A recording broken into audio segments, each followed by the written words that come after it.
विधानसभा चुनाव से पहले प्रशांत किशोर ने किया बड़ा खुलासा। किस गठबंधन में जा रहे हैं अगर बहुमत नहीं मिली तो। नमस्कार, न्यूज़ नेशन देख रहे हैं आप और मैं हूं आपके साथ साक्षी झा। बिहार में विधानसभा का चुनाव नजदीक है, या यूं कह ले कि 1.5 से 2 महीना बाकी है, लेकिन चुनाव से पहले ही बिहार में सियासी पारा हाई है। महागठबंधन से लेकर एनडीए तक ने अभी से ही अपनी कमर कस ली है। और अगर बात कर ले जनसुराज के संस्थापक प्रशांत किशोर की, तो वो इन दिनों बिहार बदलाव यात्रा पर निकले हुए हैं और लोगों को घर घर जाकर बता रहे हैं कि उनके वोट की कीमत क्या है और उन्हें अपने बच्चों की शक्ल देखकर वोट करना चाहिए। और हाल ही में प्रशांत किशोर ने गठबंधन में जाने को लेकर यह बड़ा खुलासा किया है। बिहार में इसी साल विधानसभा चुनाव होने वाला है। इस बार प्रशांत किशोर भी बिहार के चुनावी मैदान में है और वो बीते 3 साल से बिहार में लोगों को नया विकल्प देने की बात कर रहे हैं। लेकिन एक सवाल उनसे हमेशा पूछा जाता है कि पूर्ण बहुमत नहीं मिला तो क्या करेंगे, क्या वो किसी गठबंधन के साथ जाएंगे।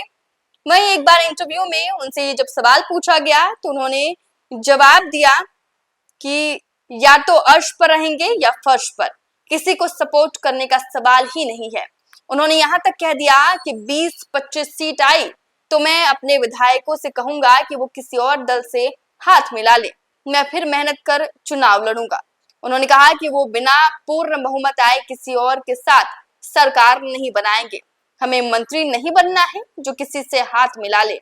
आगे प्रशांत किशोर इंटरव्यू में कहते हैं कि त्रिशंकु सरकार की स्थिति में भी वो किसी का साथ नहीं देंगे, दोबारा चुनाव में जाएंगे। उन्होंने ये भी कहा कि पहली बार बिहार में पलायन का मुद्दा जनसुराज ने उठाया है।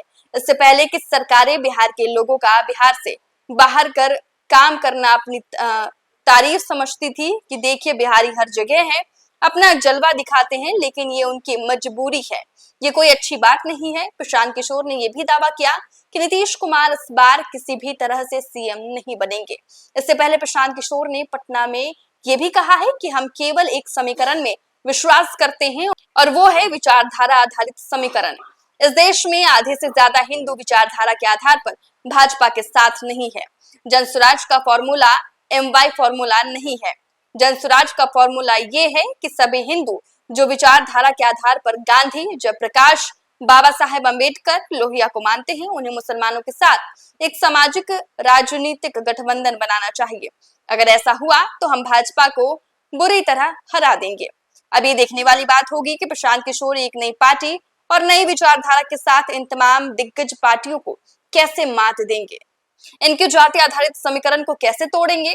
बिहार में वो अर्श पर रहेंगे या फर्श पर, यानी पूर्ण बहुमत के साथ बिहार में नई विचारधारा की सरकार बना पाएंगे या नहीं, इस पर सबकी नजर टिकी हुई है। तो देखिए, बिहार विधानसभा के चुनाव को देखते हुए बिहार में सियासी पारा हाई है। एनडीए और महागठबंधन दोनों ने ही कमर कस ली है और इस बीच प्रशांत किशोर ने यह बड़ा बयान दिया है। उन्होंने कहा है या तो अर्श पर या फर्श पर किसी भी गठबंधन से मिलकर वो सरकार नहीं बनाएंगे।